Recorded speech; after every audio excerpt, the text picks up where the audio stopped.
participants, and welcome to the third edition of the global webinar on nanotechnology and nanoscience organized by the Global Scientific Guild. My name is Professor Maria Cecilia Colautti from National Defense University and Republic of Argentina. I'm the chairperson of this conference.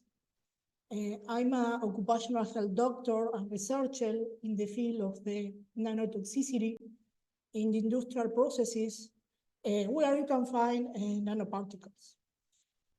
On behalf of the organizing committee, it gives me a great pleasure to welcome you to our meeting. Thank you all for attending the conference today. This event will provide the opportunity to share research findings and encourage new collaborations to interact in various areas of nanotechnology and nanoscience. The global webinar on nanotechnology and nanoscience is a scientific congregation that brings together researchers, scientists, decision makers, industry professionals in the same physical space for a brief yet intensive period of discussion, collaboration, and generation innovative solutions. We are very pleased to welcome you to both share and witness advances in the field together. And the conference has attracted speakers and delegates from all over the world in the same physical space to brief you an intensive discussion, collaboration, and generation innovative solutions. We are present to welcome you, both share and witness advances in the field together. And the conference has attracted delegates from all over the world. And I would like to thank all the speakers and event partners for their contribution, support, and the patronists also. The Global Scientific Guild also wish to thank all the organizing committee members for creative ideas to bring this meeting together. Finally, we thank each and every one of you, the participants of this conference. We hope you enjoyed the conference and that your participation will lead to new ideas, collaborations, and research initiatives. Okay. Well, I think I start my presentation. Let's see. Well, oh, okay.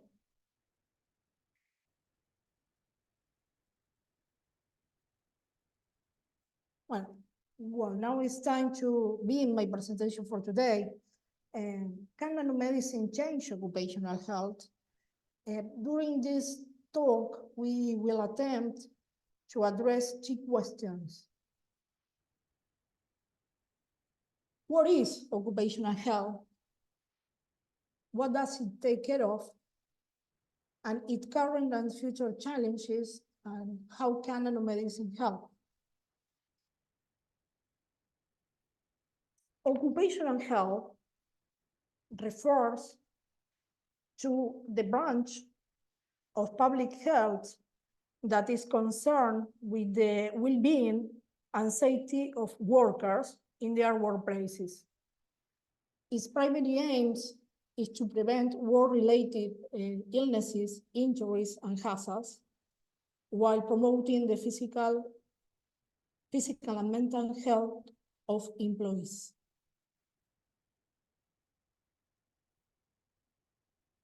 Occupational health encompasses a wide range of activities and responsibilities, including risk assessment, identifying and assessing potential workplace hazards and risk to employees' health and safety. This may involve evaluating physical, chemical, biological, ergonomic, and psychosocial factors. Workplace safety, implementing safety measures and protocols to minimize the risk of accidents, injuries, and illnesses. Health surveillance, monitoring the health of workers through regular checkups, medical examinations, and assessment to identify any work-related health issue early. This point is relevant since occupational health primary focuses is on preventive medicine.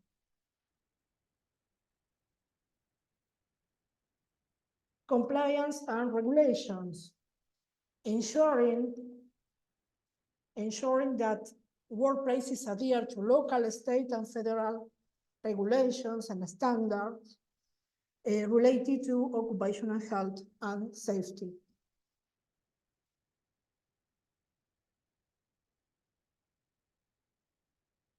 Occupational health, current and future challenges.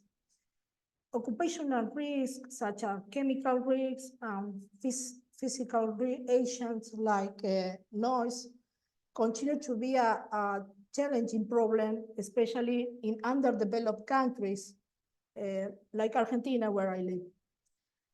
And other of the challenges is related to the emerging occupational hazards. News and evolving workplaces hazards are continually emerging due to advances in technology and changes in work processes. Examples include risks associated with the nanotechnology.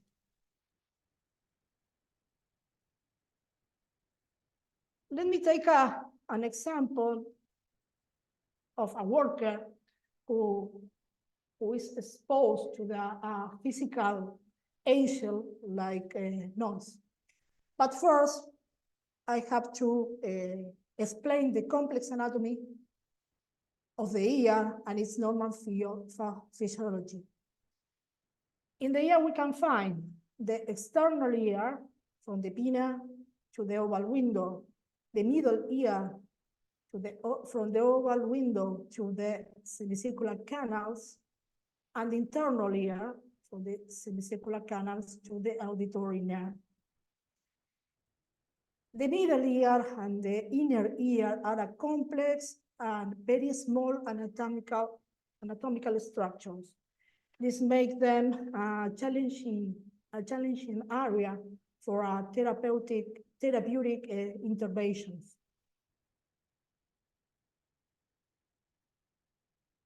Our auditory nerve carries signals to the brain through a complex series of steps. First, sounds waves enter the outer ear and travel through a narrow passageway called the ear canal, which leads to the eardrum. Second, the eardrum vibrate from the incoming sound waves and sends these vibrations to three tiny bones. These bones are called the malleus, the inner, and the stapes. Third, the bones in the middle ear couple the sound vibration from the air to the fluid vibrations in the cochlea of the inner ear, which is shaped like a snail and filled with a fluid. An elastic partition runs from the beginning to the end of the cochlea, splitting it into an upper and lower part. This partition is called the basilar membrane because it serves like a base or a ground floor with the Kirsch herring structure sit. Of course, once the vibrations cause the fluid inside the cochlea to ripple, a traveling wave forms along the basilar membrane. Here, cells sensory sitting on the basilar membrane ride the wave. 5. As the hair cells move up and down, microscopic hair-like projections called stereocilia that perch on the top of the ear cells bump against and overlying structures and bend. Bending causes pore-like channels, which are the tip of the stereocilia, to open up. When that happens, a chemical rush into the cell, creating an electrical signal.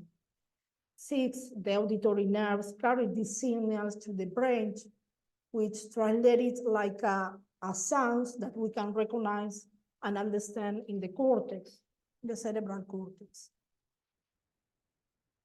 My speaking volume falls with the decibels of a normal conversation, a normal conversation. As you can see, between 60, 70 decibels. But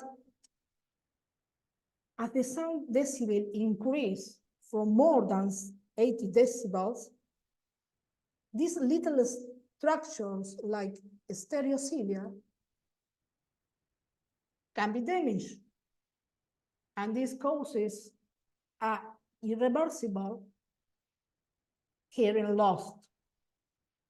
That is what happens when you have a worker exposed to noise, to physical agent like noise for a long time, or suddenly, yes, when the high,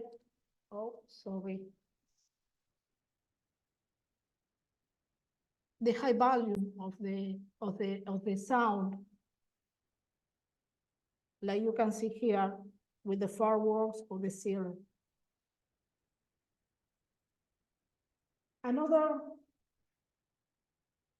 Here the nanomedicine faces an interesting challenge that we will explore in the future. Another challenge issue in occupational health is related to production processes that include nanoparticles. According to data from the nanotechnology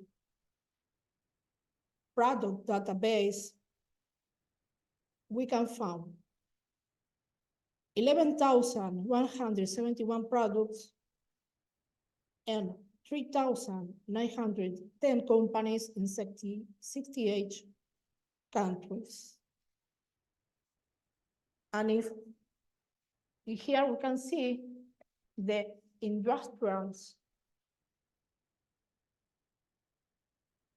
and the most useful nanoparticles involved in different industrial processes.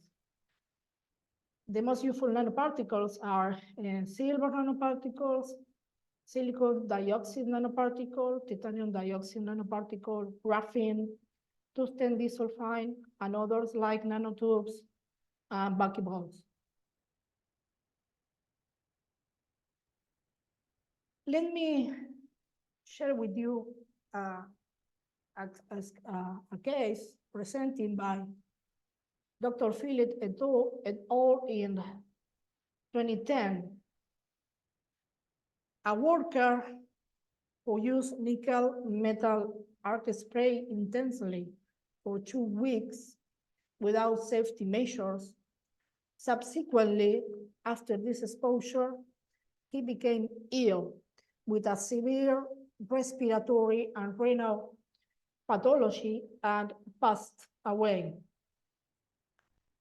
In the autopsy, they found a large quantities of nickel nanoparticles smaller than 25 nanometers that causing a pathology resembling a bilateral pneumonia and with high fibrotic lung tissues. This finding was considered the cause of death of this worker.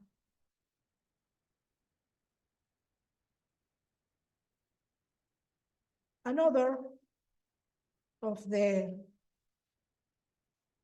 challenge Another issue that we face and challenges in nanotoxicity of industrialized nanoparticles is related to their genotoxic potential, because they can interact with cellular DNA either directly or indirectly. Here we can see, I show this temple, that nanoparticles, industrial nanoparticles, can cross the cell membrane by endocytosis and diffusion. And once into the cell, they can interact with the nucleus and get the access to the mechanisms like mitosis and replications and transcriptions. For us, this genotoxic potential is a challenge for all the researchers in nanotoxicity of this kind of nanoparticles. Also, these nanoparticles can interact with receptors and release free radicals that cause chronic inflammations for a long time. And now, unexplored field of action is how nanomedicine can help and change occupational health. I'll tell you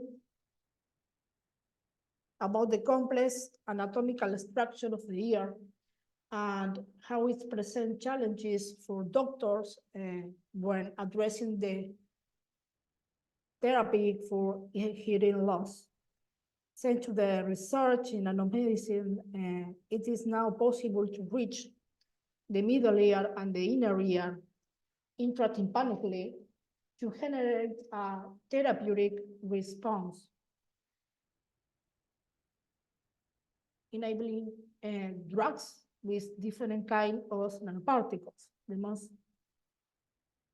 useful nanoparticles are liposomes, polymersomes, and spion nanoparticle, supermagnetic oxide nanoparticle.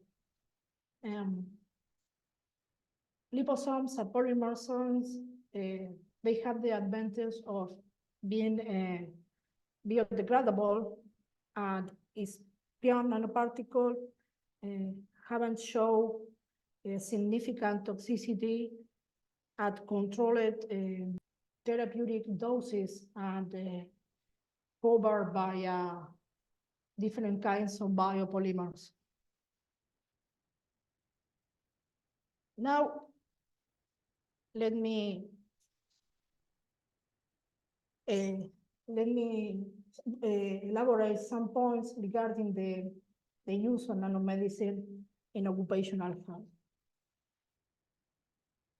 Targeted drug delivery. Nanoparticles can be designed to carry medication or therapeutic agent to a specific cell or tissues in the body. In occupational health context, this could be used to deliver treatment for occupational disease or injuries more effectively, reducing the side effects and improving outcomes.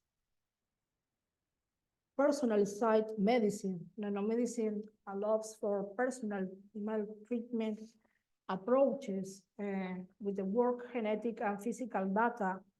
Tolerate therapies can be developed, addresses, and health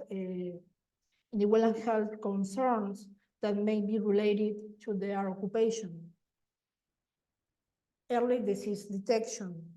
Nanoscale sensor and imaging techniques can detect health issues at the earliest stage, enabling proactive intervention. This is especially valuable for the identifying occupational hazards and disease, such as exposure to toxic nanoparticles like asbestos and other harmful substances. Protections against nanoparticle exposures. Some industries involve exposures to nanoparticles that may pose health risk. Nanomedicine can contribute to the development of protective measures such as nanofilters or wearable device that can minimize workers' exposure to hazardous nanoparticles.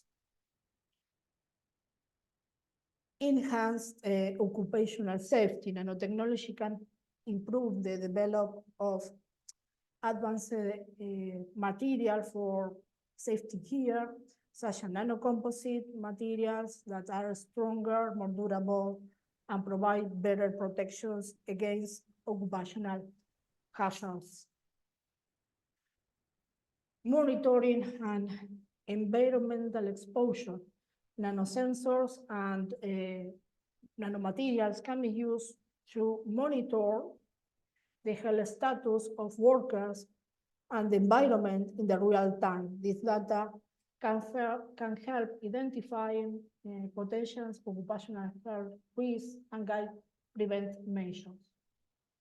Minimize side effects. Nanoparticles can reduce the side effect of the certain occupational health treatments, making them more tolerable for workers and encouraging compliance with prescribed medical regimens. However, it's essential to consider ethical and safety concerns when integrating nanotechnology into occupational health. First, nanoparticles toxicity.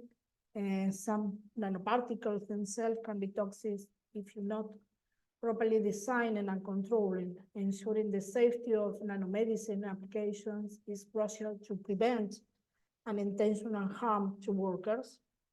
Second, regulatory challenges.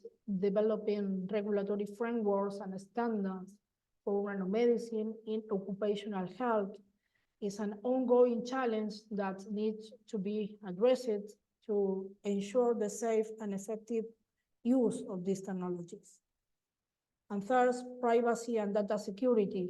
Personalized nanomedicine may involve collecting and analyzing sensitive health data, raising concern about privacy and data security.